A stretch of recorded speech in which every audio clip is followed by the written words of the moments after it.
Hey everyone, welcome to the Game Week 13 review video. Reviewing kind of a crappy week. Not just for me, it is for me, but kind of just a crappy fantasy week for fantasy in general. We'll start off with the keeping. Di Gregorio, one of the few bright spots in the team this week, as Monza keeps a clean sheet over Hellas Verona. He has been a great 4.0 keeper lately. A couple of games that weren't as great compared to others, but really quite fantastic for a keeper from Monza, as I'd say.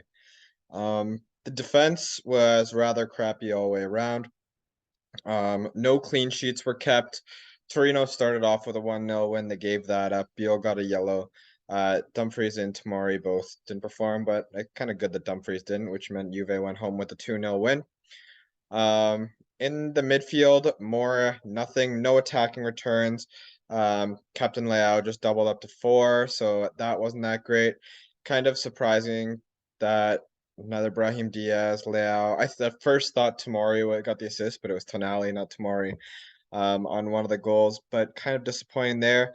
But the lone person that got an attacking return was Beto, who I almost started on the bench because he hadn't been starting. It was nice to see him start and get a result for me. But Di Gregorio and Beto, probably two of the people that were least likely to get me any returns this week, are the ones that got their returns and that led to 34 points. So that was kind of unfortunate. I do realize I have some holes in the team right now. Vlahovic hasn't started for a bit. I might need to look at getting him out. And Kvaratskhelia, which someone made me aware of in the comments, apparently has sustained a back injury. So we are monitoring that, but I think he's just gone up in price so much that you can't really get rid of him without end up having to take a big monetary hit, I'd say, if you want to get him back. And I think he is someone that you will want to get back later. He's not someone that'll be getting injured in World Cup, so he'll be reliable to come back once the World Cup's done. So I think I'll be keeping him regardless of the injury. But I do have 2 free transfers this upcoming week. It'll be a quick turnaround for the weeks in general because of the midweek games, so something to keep an eye out for there. But I will be probably looking to use both of those transfers to prepare for the last couple game weeks before the World Cup begins. Let's take a look at what's happening in the league. So I did drop, I think it was 2 spots this week in league play. Back down to 10th, so still in the top 10. Team Napolitano actually seems to have given up a bit of that big lead that he had. And then we got Ahmed following behind, has some work to do to catch up still. And the rest of the field, it gets tighter from there. We'll take a quick look at who had the best game week. Milan, Wolves, and Interlona United. So we see here, Theo Hernandez has gotten injured again, so that's notable. But Barahi and Theo Hernandez with attacking returns.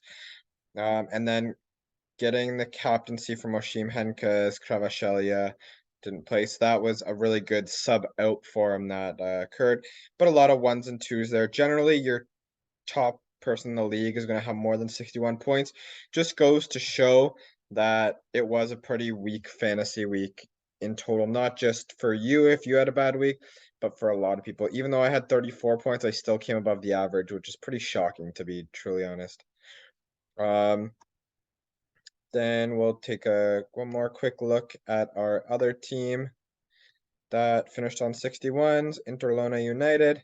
Not as great in the goalkeeping, but had Alexandro and Romagnoli Alexandro probably just got the clean sheet. Romagnoli, I'm sure either got bonus points or something there.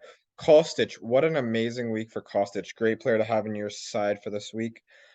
He definitely shined in the game against Inter, and we had a couple attacking returns up in the forwards. Okay, but that's kind of it. Not a whole lot to talk about this week because it was so boring. We do have a quick turnaround. So I'm going to leave this video short and get right into making the next one. So then nice and early tomorrow, I will post the team selection video.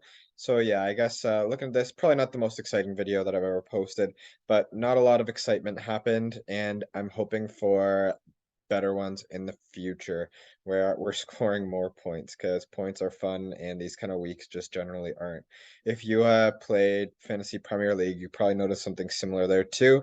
Just not a whole lot happening. But anyway, I'm gonna leave it there. If you haven't liked and subscribed, please do that, and I'll see you in the team selection for Game Week 14. Take care.